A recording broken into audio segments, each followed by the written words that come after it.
রফিকুল্লাহ আফসারি এক বক্তা আছে কুমিল্লার, সে বক্তব্য দিতে দিতে বলতেছে পূজা শরীফ, পূজার সাথে শরীফ শব্দ কি যায়? উদাহরণ দিতে গেলেও তো শরীফ শব্দ আসবে না। তো কোথায় গিয়ে পড়ছে? রোজা পূজার সাথে মিলানো, এগুলি তো ইসলামের কোন আদর্শ না। সচেতন থাকবেন, সচেতন থাকবেন। ওয়াজ আগে শিখতে হবে। ওয়াজ যদি নিজে না শিখে তাহলে তাদের জন্য ওয়াজ করাই তো জায়েজ নাই। আলেম ভাইদের জিজ্ঞাসা করেন, কোরআন শরীফে 25টা আয়াত আছে যেগুলোকে মানসুখ আয়াত বলে। এই 25টা আয়াত সম্পর্কে যাদের জ্ঞান নাই তাদের জন্য তাফসীর করা হারাম। কারণ তারা মানসুখ আয়াত দিয়া মানুষকে গুমরা করে ফেলবে। যেটা বিধান নাই সেই বিধান মানুষের উপর চাপাইয়া দেবে, নিজেও গুমরা হয়ে যাবে, মানুষকেও গুমরা করে ফেলবে। নাসেখ মানসুখের জ্ঞান থাকতে হবে। যেমন আন্তর্জাতিক একজন মুফাসসির ছিল, তিনি গত হয়ে গেছেন। তিনি একবার বলেছিলেন যে, বেজার হইতেছেন না আপনারা, তিনার এক বক্তব্যের মধ্যে বলেছিলেন যে রাসূল সাল্লাল্লাহু আলাইহি ওয়াসাল্লামের কন্যা হযরতে ফাতেমা, নবীজির দুই নাতি ইমাম হাসান হুসাইন, হযরতে শের খুদা মাওলা আলী রাদিয়াল্লাহু আনহুম, ওনারা জান্নাতে যাবে কি যাবে না এই ব্যাপারে নবীজি কিছুই করতে পারবে না।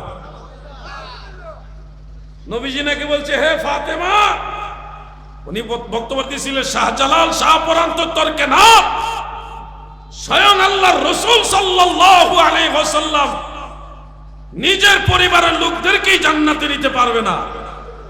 নবীজি বলেছেন, হে ফাতেমা, হে আলী, হে হাসান, হে হুসাইন, তোমরা নিজেদের আমল নিজেরা করে নিও, নাইলে কিন্তু আমার পরিচয় তোমরা জান্নাতে যেতে পারবে না। এই ওয়াজ করছে। আমাদের যুবকরা আবার এগুলি শুনে বলে, ওরে বাবা, অনেক বড় মুফাসসির। তোমরা জানোনি জান্নাতে যত মানুষ যাবে সমস্ত জান্নাতি নারীদের সরদারনি হবে খাতুনে জান্নাত মা ফাতেমা। ও ভাই, তোমরা জানোনি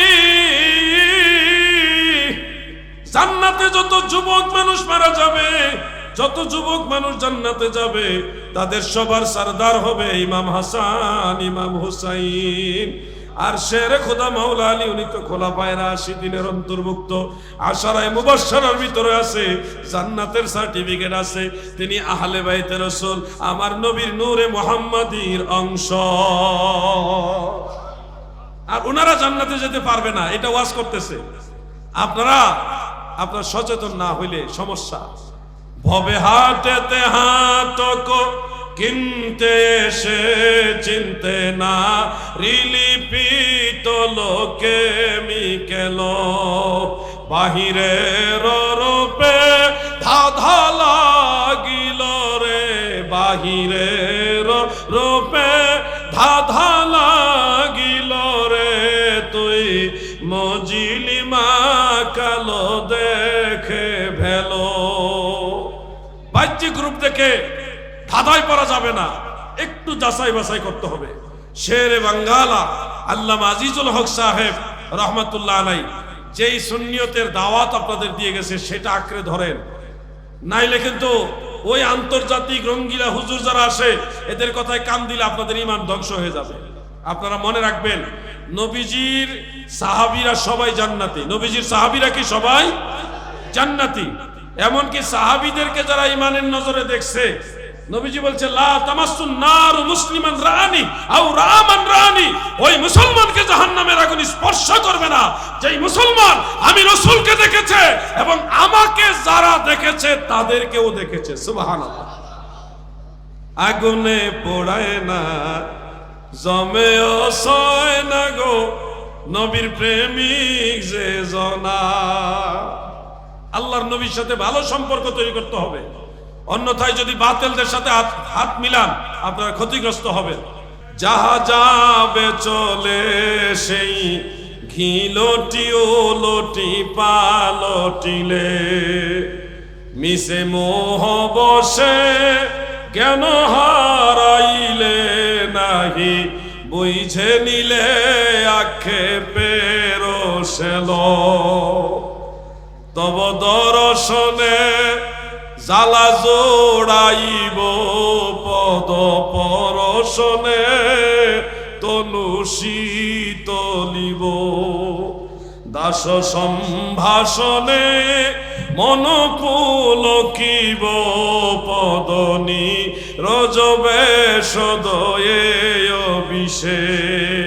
ওগো দয়াল নবীজি, আমার শরীর আপনার মহব্বতের বিষ আক্রমণ করেছে।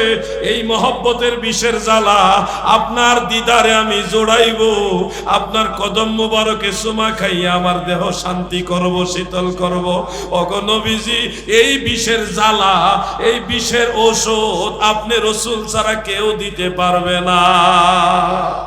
তব দর্শনে জ্বালা জোড়াইব পদপ রসনে তনু শীতলিব দাস সম্ভাষণে মন পুলকিব। গো নবী, আপনি যখন আমাকে বলবেন হে আমার দাস, হে আমার গোলাম, তখন সেই শব্দ শুনে আমার কলিজার মধ্যে আনন্দের বন্যা বয়ে যাবে। সুবহানাল্লাহ। দাস সম্ভাষণে মন পুলকিব পদ নীরজ ভেষদ এ অবিষে। আল্লাহুম্মা মাশাআল্লাহ। পিছনে কয়েকজন ভাই দাঁড়িয়ে আছেন কষ্ট করে, চেয়ার আসেনি, বসে যান না ভাই, যান। নাই চেয়ার নাই নাকি? যারা দাঁড়ায় আছেন আপনারা মনে হয় নিয়ত করে আইছেন না, যে যাই দেহি নিয়ত করে আইলে মাহফিলে দাঁড়ায় কষ্ট করে লাভ কি? এত সুন্দর সুন্দর চেয়ার দেওয়া। বসেন, আপনারা দোয়া করবো আপনাদের জন্য। অযথা ওই যে আমাদের ভাইরা আরামে কুয়াশার ভিতরে আরামে বসে আছে, কুয়াশা যে ভরতেছে এটা কিন্তু খবর নাই, চেয়ারে বসে এটা সুন্দর একটা জায়গা দিছে, এনে ভালো লাগে না, থাক। আবার রিক্সা ফালাইলে রিক্সাকে চুরি করে লয়ে যাবো, এটা আবার ঠিক না। বাংলাদেশে আবার বহুত লোক বুয়া ওলি আল্লাহ আছে, জুতা চুরিও করে, কি আছে না? এই থাক, আপনারা ওইখানে থাকেন, ওই ফুটটা টান দিয়ে দেন, উপরে ফুটটা কুয়াশা পরে ক্ষতি করে ভাই, আপনাদের শরীরের ক্ষতি হবে। উপরে যে ওই কি মাথার উপরে একটা ছাদ আছে না, এটা দিয়ে বসেন, কুয়াশা পড়তেছে তো বালা কথা কইলে বাঙালি ওনে না, চিন্তা করছে এইটা টান দিয়া বসে শুনেন, আরাম লাগবে, মাথার মধ্যে কুয়াশাটা পড়বে না। আল্লাহ তাআলা সবাইকে কবুল করুক, বলে না আমিন। জিকির লা ইলাহা ইল্লাল্লাহ, লা ইলাহা ইল্লাল্লাহ, মাশাআল্লাহ, লা ইলাহা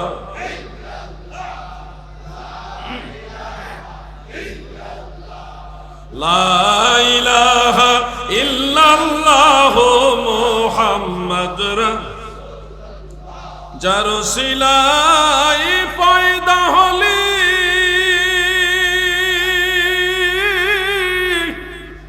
তোরা তারে কেন ভুলে গেলি? আরে নবীর উপর দুরুদ পড়, কলবে মাওলার জিকির কর, লা ইলাহা ইল্লাল্লাহ, মাশাআল্লাহ, লা ইলাহা ইল্লাল্লাহ, লা